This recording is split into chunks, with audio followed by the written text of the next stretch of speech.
மாமா சாப்பாட்டுக்கு கஷ்டப்படுவாங்களேன்னு நாங்களே சமைச்சு எடுத்துட்டு வந்தோம்.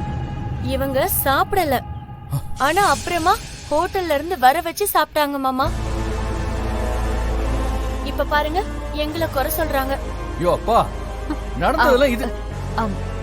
ஆமா மாமா, நான் தான் அப்படி சொன்னேன்.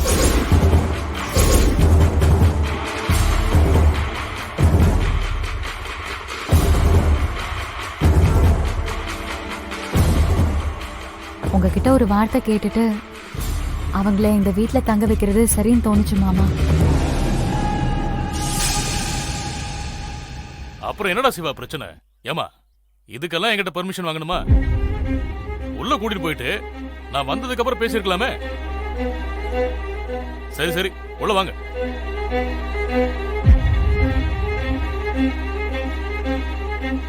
ஜனனி, அவங்கள உள்ள கூட்டிட்டு வா. பாரு, வந்தவங்களை இப்படி பணியில படுக்க வச்சிருக்கீங்களே. அம்மா, நீங்க உள்ள வாங்க.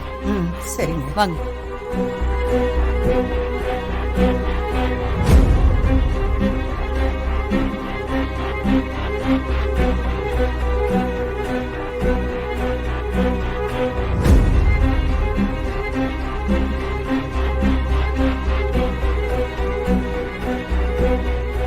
ஏம்மா, உண்மையே சொல்லிருக்கலாம்ல. தம்பி பாவம் மாட்டிக்கிட்டார்ல. என்னால யாருக்கும் இந்த குடும்பத்துல பிரச்சனை வந்துடக்கூடாது சித்தி. இப்ப எனக்கு அதுதான் முக்கியம். சிவா, எல்லாரும் ஒண்ணு சேரும் போது நாம விலகிக்கிறது குடும்பத்துக்கு நல்லது. அது இல்ல, எல்லாரும் நான் சொன்னது பொய்ன்னு சொன்னாங்க பாத்தியா?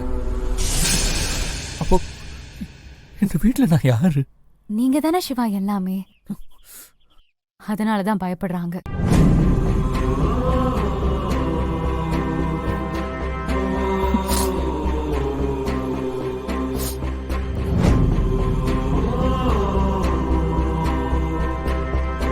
சித்தி,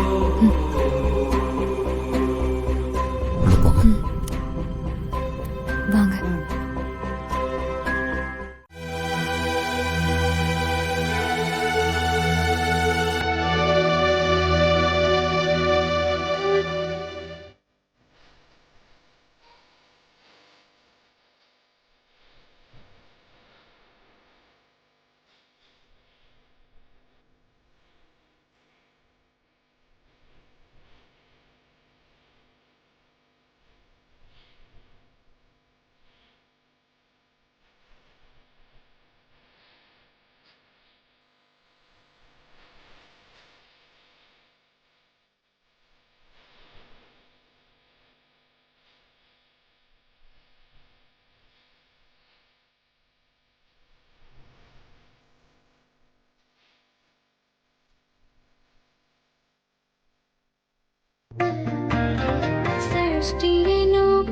சரவண பவனார் சிஸ்டர் குத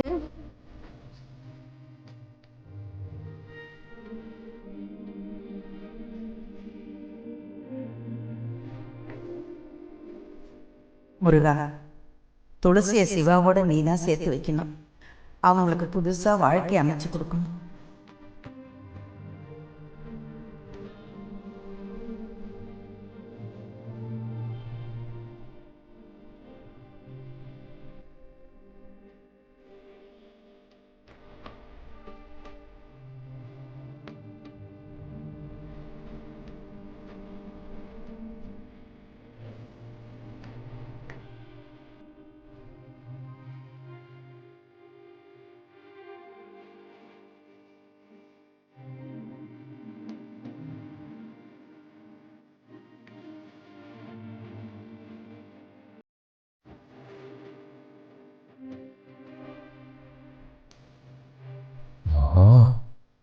பக்தி பரவசமா இருக்காரு.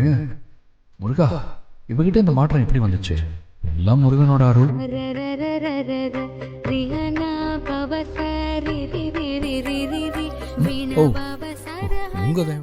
ஆமாப்பா, பொண்டாட்டி சாமி கும்பிடும்போது புருஷன் நின்று வேடிக்கை பார்க்க கூடாது.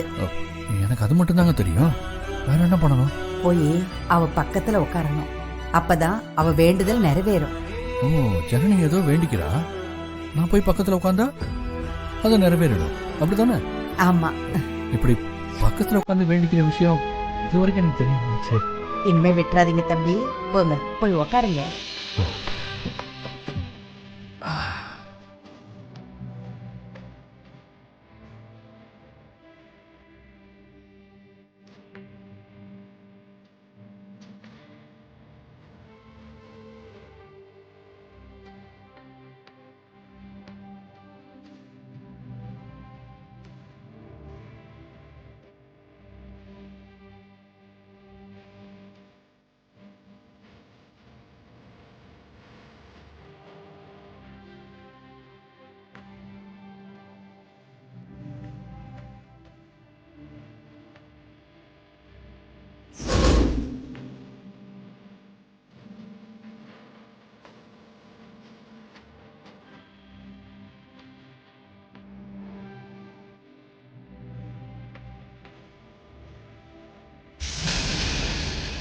நீங்க ஒரு இடத்தை விட்டு வச்சிருந்த இங்கேயும் உட்காந்துட்டியா? என் மாமா பக்கத்துல நான் மட்டும்தான் உட்காரணும்.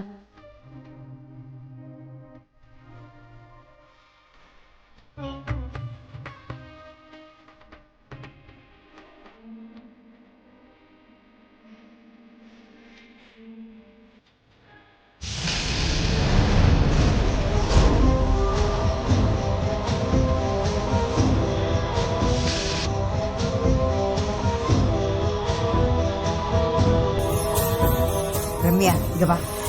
என்ன? கொஞ்சம் இங்க வா. எந்திரி. முடியாது.